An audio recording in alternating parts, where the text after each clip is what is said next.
Welcome back to another episode of The Only Playbook. I am your host, Sweetcar. Alongside me is my good buddy, Jake. Week 10 is officially going to kick off tonight. Jake, are you still riding high from the Panthers' upset against the Green Bay Packers last week? Dude, could not be happier about that. Come I on, think bro. As a Vikings both fan, I was the expected a second very biggest different Panthers game. fan. Yeah, without a doubt. Rico Dowdle, best Especially running back in the Bryce NFL. already being hobbled. You know, we don't have Bryce at full health right now. I think the ankle's still lingering.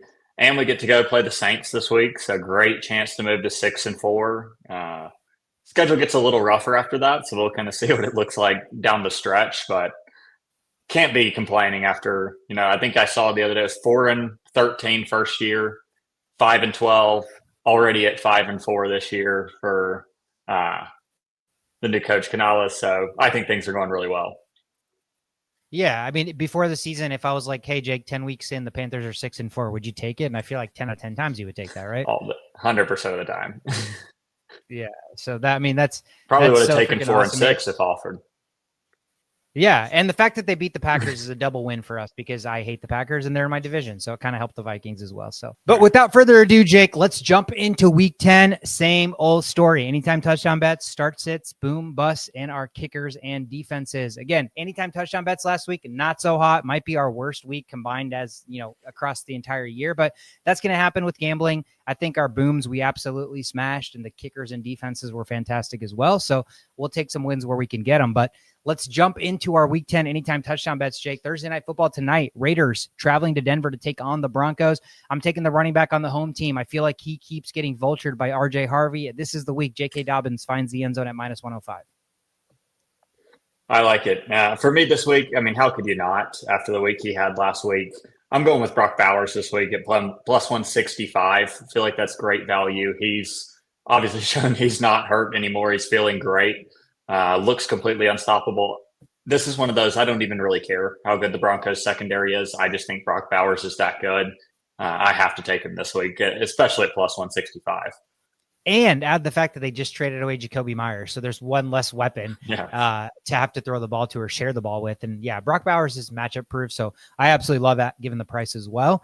I got some tight ends that I'm taking as well, Jake. Falcons and Colts this week. I think that's a London game or Germany game or one of the international games. Don't know exactly where it's being played, but the Colts are the home team here. I'm going to take Tyler Warren. We've taken him a couple weeks or a lot actually this year. And I think it's been 2 weeks now. He hasn't scored. The Indianapolis Colts had one of their worst performances of the season last week. So nice bounce back spot. I know the Falcons defense is pretty good, but they've kind of been reeling here recently. I like Tyler Warren internationally to find the end zone at +155. Yeah, I like it. I'm actually going to lean the other way with the Falcons having a very poor week last week. I think they're going to be looking for a strong bounce back here as well. I'm going to take Drake London at +140. Really like the value there. Think that he's, obviously always the next best option to get in the end zone behind Bijan. So I really like Drake London. I don't feel like this Colts defense is unbelievable. They have played very well. They obviously have a new addition coming in that could create some problems for Drake London, depending how many snaps he's going to get this week. But I still like Drake London this week. Yeah, I was going to say no hesitation with the new addition of Sauce Gardner to lock down Drake London. I just wonder how many snaps he'll really play. Is he going to play the entire game? He's brand new to the system. Obviously, an elite defender, you're going to throw him in there when it's just man-on-man defense. He's going to be elite in that area. But I just wonder with some of their zone concepts, switching things up, how much they'll have him on the field versus kind of save him for next week. And given the fact that Penix loves to throw the ball even from the 1 yard line and 2 yard line like last week, again, it just gives you that many more opportunities for Drake London to catch one. So I like it, man. Yep. This should be a good game despite, the Dolphins being a bad team. The Dolphins that are at home and they're hosting the Bills, divisional rivals. They've already played one time this year. I'm going to take Dalton Kincaid. He is taking on one of the worst defenses in terms of stopping the opposing tight ends. So I'm going to take Dalton Kincaid to find the end zone. He's slowly been getting his footing. It seems like he has a boom week, a bust week, a boom week, a bust week. The trend says this should be a bust week, but the matchup says otherwise. And given the fact that, again, the Buffalo Bills are now kind of ascending, I think he's going to be one of the focal points of their offense. +250 to get in the end zone. So give me Dalton Kincaid. Yeah, I'm right there with you this week, actually. I love Kincaid in this game. Dolphins have really struggled against tight ends. And I think kind of similar situation to what we saw with the Packers, where the Bills don't really have a true wide receiver one. They have some guys that can get some big plays, some guys that can catch jump balls like a Keon Coleman, but really don't have a true wide receiver one. I think Kincaid can kind of fall into that Tucker Kraft role and be his wide receiver one here in the short term, especially when you have James Cook that can carry a heavy load in the backfield too. Yep, absolutely love that. The Vikings have a tough test this week. Lamar Jackson and company are in town. Their defense has kind of been picking it up the last couple of weeks, but I think home game, I'm going to take Jordan Addison to find the end zone at plus 190. He's had the best chemistry with JJ McCarthy coming from the offseason, preseason, all that, and they haven't really been able to play together all that much except this past week. He did not find the end zone this past week, but he had a couple of big-time catches and big-time plays. I think against this leaky secondary, Addison may go to his best connection of a receiver, and Jordan Addison at plus 190. He's going to get the second best cornerback again, on the team for sure because of Justin Jefferson. So I just think the matchup tells me Addison may find the end zone at plus 190 this week. Yeah, I'm going to be going with one of your Vikings here as well. I'm going Jordan Mason this week to find the end zone. I think minus 105, so almost even money for a starting running back. Ravens have not been an incredible defense so far this year. I think that they're going to still lean pretty heavily on Jordan Mason. JJ, just coming back from the injury, still getting some of his first starts. If you can get 5-6 yards a pop with Mason, really going to open things up for JJ. And so I think they're going to be moving the ball pretty well against the Ravens. Good chance he finds the end zone down in the red zone. I like it. He is the goal line back. So I think if there's somebody to get it in the end zone, it's going to be him.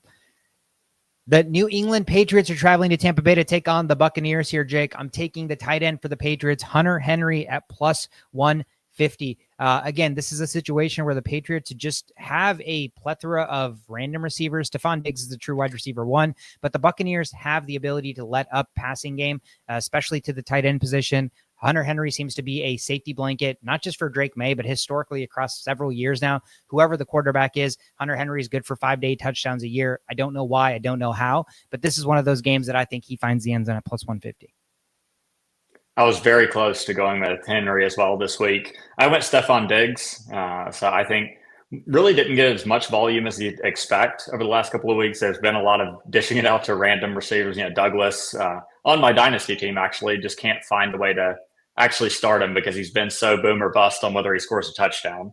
But I think Diggs will become a little bit more of a focal point this week. They're probably going to be passing the ball quite a bit. I imagine Tampa is going to be able to score on them pretty easily. So I like his wide receiver one to find the end zone. I like it. The New York Giants are traveling to Chicago to take on the Bears and that absolutely abysmal defense. I actually have 2 plays here that I like, Jake. I am taking the Giants quarterback, Jackson Dart, to run one in, plus 185. We know how much he likes to do that. They're now without Cam Scatterbo. Their receiving core is Wan'Dale Robinson and gang. So, the weapons are are not quite there for Jackson Dart. And again, we know he loves to use his legs, especially in the red zone. Plus 185, kind of a good price. And real quick, I'm going to go back to the well with the guy that had no catches last week. He is due. Roma Dunze, plus 145 to find the end zone. Again, dropped a touchdown last week, 0 catches, and we know that he is their wide receiver one. So I think there's going to be an asserted emphasis to get him the ball this week. I kind of like one guy from both teams. So I'm going Jackson Dart and Roma Dunze. I like it. I'm on Rome again this week as well. Had him last week. Obviously, like you said, dropped one in the end zone for us. Somehow in a game that scored 90 points, I managed to not get my guy to score last week. Neither did I. So not just you. So I'm going back with Rome this week. I think that one's going to be sitting fresh on his mind. He wants to get one back after seeing that drop clear as day right in his hands. So Giants are a team that I don't think they're going to have a lot of trouble passing against as long as they can keep that first 4 off of Caleb throughout the day. So I'm going to go with Rome again this week and hope he doesn't drop another one for me. I think so. I think he's going to score this week for sure. So I like that as well. Your Panthers, 5-4 Panthers hosting divisional rivals, New Orleans Saints here in Carolina. I'm taking the best running back in football right now, Jake, Rico Dowdle. It's a little juicy, the juiciest I'm taking this week, but it's minus 140. It's not the worst price in the world for a running back that, quite literally is dominating every competition that he's facing. And not just that, he's getting into the end zone so damn frequently. So minus 140, Rico Dowdle, bring me home, man. Thought about putting a jersey on for this pick. I'm going with T-Mac this week. Wow. So Saints have really been poor on defense. They've not really stopped receivers very well at all. My only real concern here is if we can run up the score with Rico, there may just be no need for the passing game. But if we're throwing the football, it's going to be to T-Mac. There's no one else that Bryce is really looking for. Legette's still somewhat hurt. He's questionable this week. We don't really know if he's going to go. Coker hasn't quite found his role in the offense yet. So T-Mac's a throw it up and he's going to go get it type of guy. I really think he's going to have his breakout week that everybody's been waiting for this week against the Saints. The Cleveland Browns are traveling to New York to take on the Jets. Might be the two worst offenses going head-to-head this week. It's going to be an absolute shit show. I'm going to take the one reliable player in this whole game. I think it's going to be Quinshon Judkins for the Browns. If he does play, I like him to score at -130. Again, the Jets completely sold. They just traded away their best defensive interior player in Quinnen Williams, who can stop the run. And so I just think the middle of that field is going to be absolutely available to run through. Quinshon Judkins, he's a bruiser. He's fast. He's strong. -130. I'm going to take it every day of the week. Yep, I'm right there with you on this one. With the Jets really officially entering the tank mode at this point, started to trade away all their pieces, I really don't feel very confident in Breece on the other side to find the end zone. So Judkins, I think, has to be our best bet in this game to find the end zone. I really don't trust Gabriel throwing the football to anyone. So this is really our only option. I almost took no touchdown in this game as well. I almost took no touchdown. I almost took Brown's defense to score as well. And I almost took I think there's going to be 6 or 7 field goals. So yeah, this could be just a field goal heavy day if nobody can find the end zone with how bad these offenses are. The Texans are hosting the Jacksonville Jaguars with no CJ Stroud. It looks like Davis Mills is going to get the start for them. And obviously we talked about the Jags being without Brian Thomas Jr. Travis Hunter is out and they traded for Jacoby Myers. I'm going to take the Texans tight end here, Dalton Schultz. I think Davis Mills has actually shown the ability to run the offense efficiently when he's been thrusted into the role. It's another veteran that gets the ball out quickly. And when you get the ball out quickly, a lot of times you're looking for your safety blanket, and that's going to be your running back or your tight end. I think the Jags defense is pretty bad. So even if it is Davis Mills, I think they can move the football. And so with that being said, if they find themselves in the red zone, give me the tight end at +275, Dalton Schultz, to get in. I like Nico Collins this week, so still going with the Texans. I don't really trust the Jags defense, like you said. And it tends to be when you see these backup quarterbacks, they lean heavy, like you say, either on tight end or running back, or if they're going to throw to a receiver, they want to find the best one on the field. Mm-hmm. Nico Collins, we know, is a clear wide receiver one, someone that can catch the ball consistently. So I think he'll probably see a lot of targets this week from Davis Mills, just simply because you trust your best guy to go up and get the football. So with him last week, did not find the end zone against a tough matchup. I think this is a much more favorable matchup for him this week. I agree. Speaking of wide receiver ones, Jake, the Seahawks are hosting the Arizona Cardinals this week, and I'm going with the wide receiver one in all of fantasy football, Jackson Smith-Njigba, to find the end zone at -105. The dude is just an absolute machine. It's so sad because I don't have any Jackson Smith-Njigba stock in any of my fantasy leagues, so I'm just sitting there watching this guy catch 10 passes for 130 yards and a touchdown almost every week and not reaping a single ounce of benefit. So hopefully he finds the end zone and gives me this anytime touchdown cash at -105. Yeah, I had to sit on the other side of that in Dynasty this week as I went into Sunday Night Football with a huge lead and watched him just slowly dwindle that down to nothing before Monday Night Football. I'm going with JSN as well. -105. I feel like it was just too hard to avoid in this spot. It feels like a great price on a receiver that should be finding the end zone consistently. I think anything under -125, he's kind of getting that Chase JJ style treatment from me at this point that he's going to get in the end zone. Anything under -125, I'm taking. Yeah, I mean, just the amount of targets he gets alone tells you probability and statistically he has a good chance to get in the end zone. So I think, like you said, if we're getting a decent price, he's almost somebody you would take every week at that point.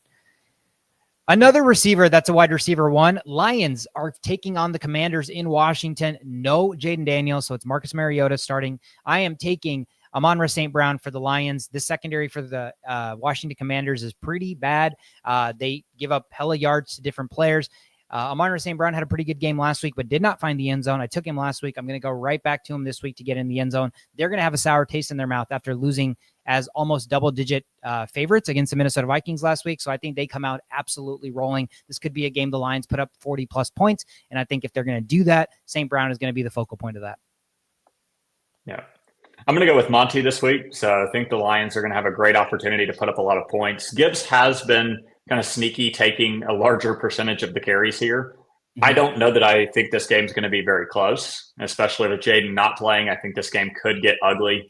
So in that case, I think it could be a pretty run heavy game. You'll get a healthy dose of Gibbs, but at minus 105, I really like the price on Monty as a goal line back to get some of those touches inside the 20. The Rams and 49ers are battling it out for another divisional game this week. I am taking Kyren Williams. This is a price I don't think we've seen all year, Jake. Kyren Williams is even money to find the end zone against San Francisco, whose defense isn't anything to write home about. Again, I don't understand the price, to be completely honest with you. I know Corum's eaten into a little bit of the carries, but not enough to warrant him being even money to find the end zone. A guy that typically finds the end zone every week. I'm taking Kyren Williams at even money. I had a suspicion that we would have the same pick on this one. When I saw that price, I started actually getting on Google and trying to find out, like, is he hurt? Is he expected to miss snaps this week? Plus 100 makes no sense to me. That's one of those spots that almost worries me that Vegas knows something I don't at this point. But if Kyron's playing at plus 100, that's a bet that I'm going to take and bet heavy on every time I see that. Yeah, I live with an L on those bets just because of how the price, again, it just doesn't make sense with how often this guy finds the end zone. So if you lose that bet, I think it's one of those that you're okay with because, again, logically, it's just an easy bet to make. Sunday Night Football, the Los Angeles Chargers are hosting the Pittsburgh Steelers this week. Steelers not great against tight ends, 28th against opposing tight ends. You know what that means? Aronde Gadsden coming out of nowhere now. He's plus 165 to find the end zone. Herbert seems to absolutely adore this man, and he's kind of a freak athlete. So mismatch for most defensive players. So I'm going to take Aronde Gadsden to find the end zone at plus 165. Yeah, I like it. I'm going with Jalen Warren this week. Chargers really haven't been as strong against the run as they have the pass. They've seemed to be pretty good in the secondary, have given up a little bit more in the run game. I don't think Rodgers is going to be really looking to sling it 40 or 50 times this game. I think you really want to slow the pace down a little bit against a team like the Chargers. They're a run-heavy team too, so could be a slower pace game where we see both running backs get pretty heavily involved. So I really like Jalen Warren at plus 125 this week. Yeah, he found the end zone twice last week, I believe. So maybe they're starting to get into a rhythm about getting this guy the ball, especially in the red zone. So I love that as a fantasy owner of Jalen Warren. And last but not least, Monday Night Football, another crazy price. Maybe we took the same bet here as well. We're probably on the same thing here. Eagles traveling to Lambeau to take on the Packers. What? Saquon Barkley to find the end zone is plus 110. Again, another line that I am absolutely not understanding whatsoever. Him and Kyren Williams parlay might be the smash of the weekend, bro. Or it could just be too good to be true. But I'm taking Barkley plus 110 to find the end zone. Something that makes no sense other than the fact that before the bye, he was a little bit hurt, but there's no indication that he's not playing this week. So again, if he's playing, especially what we saw Rico Dowdle do to these Packers last week, Rico Dowdle. So Saquon Barkley plus 110, get in the end zone for us. Yep. Yeah, we're on the same one there. I saw plus 110 again and got a little worried as a fantasy owner, like maybe he's going to be sitting out this week. Obviously the tush-push risk exists in this, or anytime they're anywhere near a goal line, Barkley's not going to touch the football. But he did start to get some of that explosiveness back prior to the bye week. So I think we may start to see him get a good feel going here in the second half of the season. I'm praying so as someone who traded Puka away to acquire Saquon Barkley. And very much in need of him making me look like that wasn't the worst decision of all time. Yeah. As a Barkley owner in our Dynasty League, I would also love to see that happen. So we'll see. We'll see. Hopefully the injury is not too big of a concern. That is it for our anytime touchdown bets, Jake. Let's go through our start sits.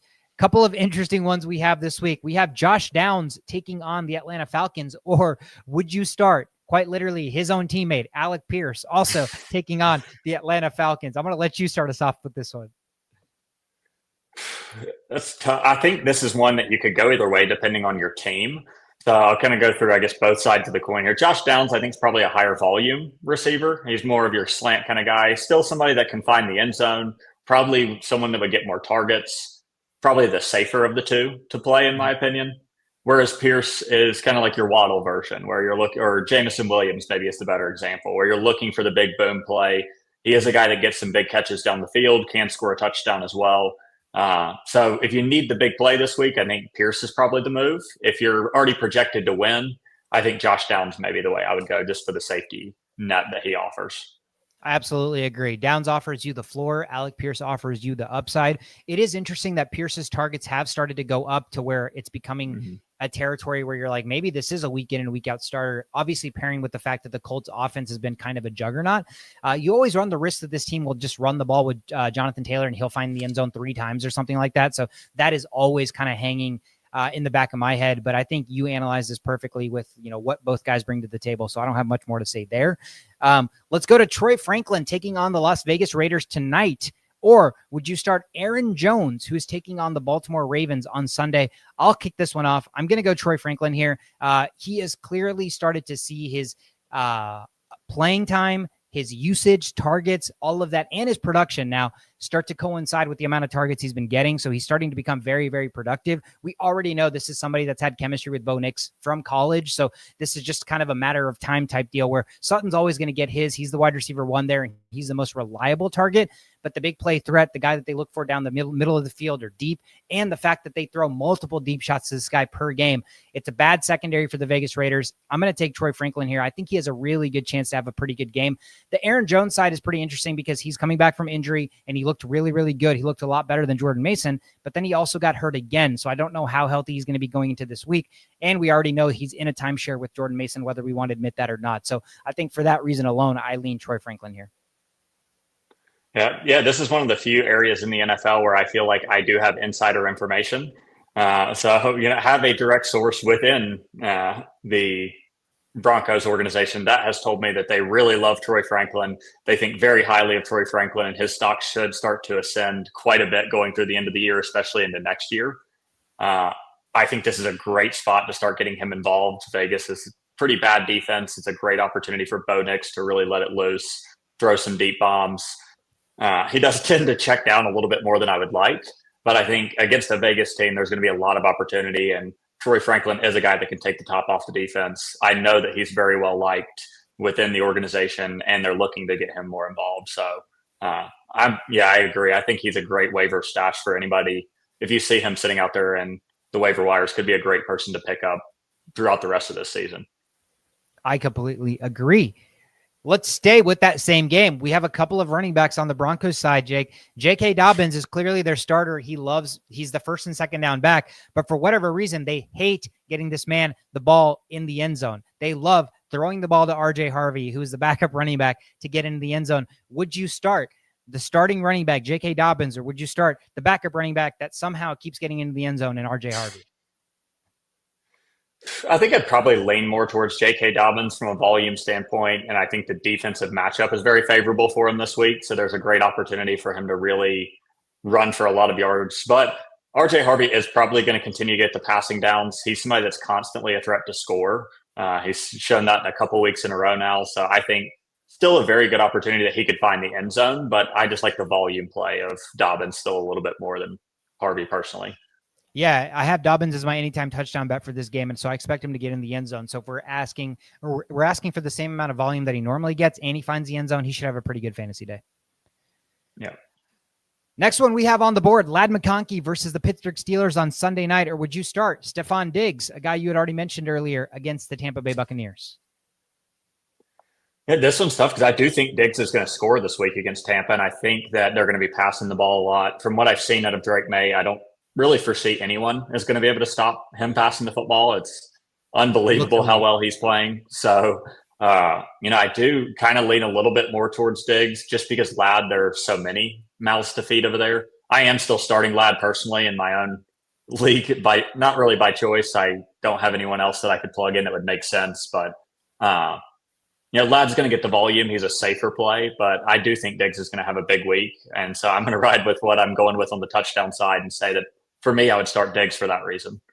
Yeah, I mean, again, I think you're right, and you're analyzing this perfectly. Ladd's volume is usually pretty standard, but the problem with Ladd's volume is every once in a while, that volume also goes to a guy like Keenan Allen, who kind of does the exact same thing Ladd does. So it's kind of like either or. And then you have Quentin Johnson, who does his own thing completely separate. And then now we have Oronde Gadsden, who's also kind of eating up the middle of the field, which is where Ladd and Keenan also make their hay. So there is a lot of mouths to feed. They can be completely successful and win the game without Ladd being much involved at all. I do think based on the matchup against Pittsburgh, this could be something that a game where we see a ton of back and forth. So that just leads me to believe that, when push comes to shove, maybe Justin Herbert's going to lean into his go-to guy. But for that reason, I think I would lean Ladd McConkey. But again, I don't think if you have Stephon Diggs, starting him is a bad play at all. I think Tampa Bay is going to be able to score the football, and New England's going to have to throw the football. And Drake May, like you said, looks so elite. One of the biggest things in fantasy football that I've learned is when you have an elite quarterback, you want as much offensive weapons around him on your fantasy team as possible. And Stephon Diggs, we already know, is still an pretty elite receiver. Maybe not, the same level that he used to be, but still good enough to get open at will. So I like where your head's at. I don't think either matchup is a bad play. I just think based on who Ladd McConkey is and how he's so young, and again, he can absolutely boom. My heart and my gut still says lean Ladd, but I don't think Diggs is going to have a bad week at all. Yeah, I think with Ladd, one of the big things too there is that, he can get you 8 catches for 60 yards and still give you a serviceable day. You're probably not going to see Diggs get 10 or 11 catches in this offense. It's just not really designed for that. But Ladd can consistently get 7, 8, 9 catches in a game because he's going to get targeted close to 8 to 10 times every game. So even if he only gets you 40 or 50 yards, especially if you're PPR, Ladd is a great value add. Yep, absolutely. And then the last one here, we're starting one of these 3 guys. Wan'Dale Robinson taking on the Chicago Bears, Jameson Williams taking on the Washington Commanders, or newly acquired Rashid Shaheed of the now Seattle Seahawks taking on the Arizona Cardinals. For me, it's easy. I'm taking Wan'Dale Robinson. He is the wide receiver 1 right now for the New York Giants. They quite literally don't have very many other weapons. Scadaboo's down. It's Tracy now. They also use Devin Singletary a lot, which again, he's not really much of a threat. That's why Jackson Dart uses his leg so much. But I just think the volume for Wan'Dale Robinson is almost constant. It's consistent. Like, he's going to get targets. He's going to get volume. He's so small that I don't know if he's going to find the end zone, but it's going to be similar, like you said, to Ladd in a PPR. From a PPR perspective, if he's in your PPR teams, he's an auto start without even hesitation, even in a half-point PPR, given the matchups. JMO is such a boom-bust guy. Washington's secondary is horrible to where JMO could absolutely get a deep touchdown, but I don't really want to bank on that. And Rashid Shaheed is just starting with the brand-new team. Yes, he's also a boomer-bust guy, but we don't know how much he's going to play, how many snaps he's going to be on the field for, or how they're even going to use him, considering they have Torrey Horton, who's also been taking the top off the defenses as well. So they got to figure out that dynamic. And until we get more clarity there, he's not somebody I'm starting any week. So right now, to me, this is a no-brainer, Wan'Dale Robinson. Yeah, I agree with you. I think Wan'Dale's the clear choice out of these 3. Shaheed, we don't even really know that he'll get any snaps this week. He's just getting there. He's probably had a day or 2 of practice, doesn't know their playbook. So I would expect very few snaps out of him this week. He may start to get incorporated in the offense in later weeks. So I think somebody still you should stash on the benches to just see what happens. Jameson Williams are kind of the same every week. You're just hoping for the big play potential. So Wan'Dale right now, I don't really think the Bears defense is all that great. So I would trust, we just saw them get 42 hung on them last week. So I think there's a great opportunity for him to get a lot of volume this week. By 55-year-old Joe Flacco, might we add. Yeah. That is it for our start sits, Jake. My boom this week, I already talked about him a little bit. It is Dalton Kincaid, tight end for the Buffalo Bills. He's taking on the 30th ranked defense against opposing tight ends in Miami. Again, I talked about the trend. He booms, busts, booms, busts. It's been pretty consistent, one or the other. So again, the trend tells you this is a bust week, but the matchup is too damn good. This is a divisional game. The Patriots are tied with the Buffalo Bills right now. So the Bills have to keep winning. They're incentivized to continue to win, put the hammer down against a weak Miami Dolphins defense. So I think Kincaid is going to find the end zone this week as well as have a really good week. So he is my boom this week. A little bit of a homer pick for me. I'm going with Teteroa McMillan as my boom player this week.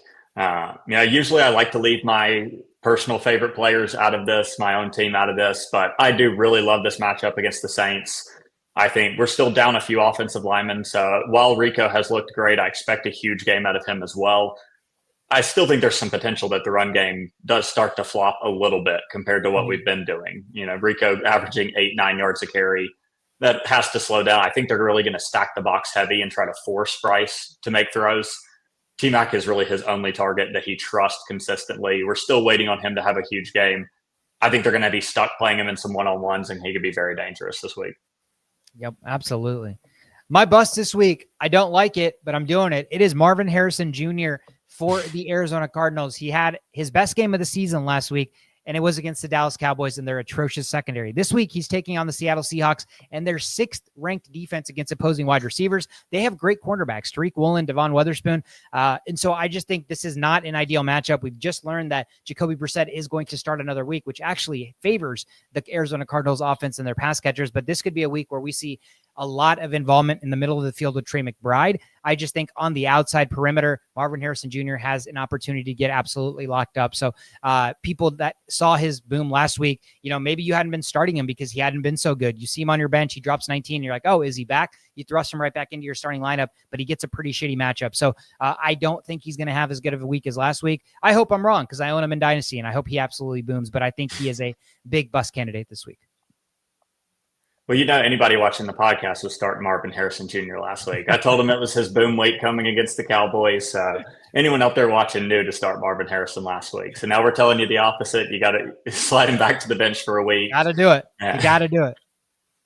So I'm going with Breece Hall this week. Jets have kind of committed to the tank, so to speak, at this point, started trading away most of their defensive talent. But really more so even than that, it's just the matchup against the Browns this week. They have been a nightmare even for the best running teams. I really think that this could be a nightmare week for Breece against this Browns defense. Really maybe just a nightmare week overall for Jets players. So I think the Browns are probably going to win this game, and I think Breece is going to have a lot of trouble. Might see 20-plus touches. I just don't know that they go for more than 3 yards a carry. Yeah, if they even go for 3 yards a carry. I was just going to say 20 carries for 52 yards sounds like a very, very valid stat line against the Browns. Very possible. You're just praying for checkdowns if you have to have him starting this week. Yep. My hidden gem kicker this week, Jake, is your kicker, Ryan Fitzgerald of the Carolina Panthers. He is taking on the New Orleans Saints this week. I think there's going to be plenty of opportunities for this man to be in the red zone. Whether those get converted for touchdowns and he's just kicking extra points remains to be seen, but I don't trust the Panthers offense that heavily yet to where I think they're going to convert in the red zone every single time. But I do think between the 20s, they should have no issues running the football, even passing the football. So I think moving the chains is going to be something they can do against the Saints. So I think Fitzgerald has an opportunity to get at least 2 field goals. Again, that automatically in standard leagues, if you just give 3 points for field goals, no matter the distance, that's at least 6 points right there. But again, if you're in more advanced leagues that give you field goal points based on like 40 yards being 4 points and stuff like that, 2 field goals can automatically almost get you to double digits. And with the kicker, if you're getting double digits, that's automatically a win. He's only rostered in 2% of leagues. So there is no world where your league should not have this man available. So if you're desperate for a kicker, I like Ryan Fitzgerald this week to have at least 10 points. I love it. And he's been great. It's just we haven't put as many points on the board as we would like, but very consistent as a kicker. Rookie out of Florida State, been phenomenal. Hit anytime we've needed him to. We just haven't been able to put him in enough positions to hit a lot of them so far this year. I'm going with Santos with the Bears. So he's rostered in a little bit more, or quite a bit more, but 33% of leagues, so still should be widely available. I think they're going to be able to move the ball very effectively against the Giants. I don't see a huge reason this Giants team can slow them down. But I still don't really trust the Bears to get in the end zone every time. They're not a team that's going to come in and put up 40 usually, unless you're the Bengals defense. But I think there will be some opportunities. Giants can get some stops, get off the field. So I could definitely see him kicking 2-3 field goals this week, along with a few touchdowns, extra points. Yep. Yeah, he's also been really, really good. So I definitely like that pick as well. And I feel like he should be rostered in more leagues as a whole. My hidden gem defense, we already kind of hit on this game, but it is the Cleveland Browns defense. You might think this is an obvious pick, but they are only rostered in 23% of leagues right now. So 77% available across the board. I picked them up in my main league, and I am starting them. They are taking on the Jets, who just had a massive fire sale. They are so good against the run. So I don't know. We talked about it. How well is Breece Hall going to do? Justin Fields is starting another week. So you're probably good for like 4 to 5 sacks, maybe a couple of turnovers. And Garrett Wilson is still hurt. So I mean, quite literally, there is not a better matchup on paper, in my opinion, for defense this week than the Cleveland Browns. Sometimes these too good to be true matchups end up being like, oh, well, it's the NFL. Anything can happen in any given week. But this seems like as surefire or smash of a spot as I've seen. The Cleveland Browns defense should have a great week this week. Yeah, I like it. So I'm going to take a little bit more of a risk this week. I'm going with the Jacksonville Jaguars. So they're playing the Texans. CJ Stroud's going to be out. Against CJ Stroud earlier in the season, they had 12 points with 2 interceptions and 2 sacks against this exact same Texans team. Now they're inserting Davis Mills into the lineup. I think the pressure is still going to be available. They could get 2 or 3 sacks in this game. Davis Mills may hold on to the ball a little bit longer than CJ would. And he's probably more prone to make mistakes than CJ would be as well. Although CJ has thrown a few more than I think Texans fans would like so far this year, I think Davis Mills is still going to be more prone to make mistakes. So a little bit more of an opportunistic spot here. I don't know that the Jags can shut them out or, hold them under 10, 15 points. But I do think that they have some good opportunity to force a few turnovers. Could get us in that 7 to 10 range as far as defensive points this week, which I live with any week. Yep. I like it. I started them last week, I think, and they got like 5 points or something like that. But again, like you said, I'm happy with that when I know I'm taking a massive risk on a defense that traditionally doesn't do very well anyways.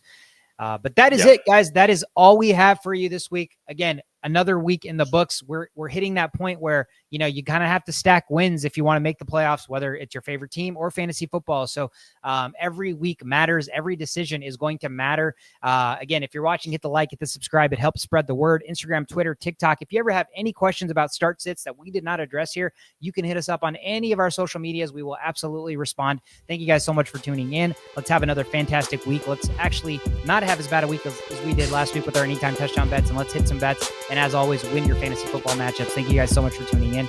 Have a fantastic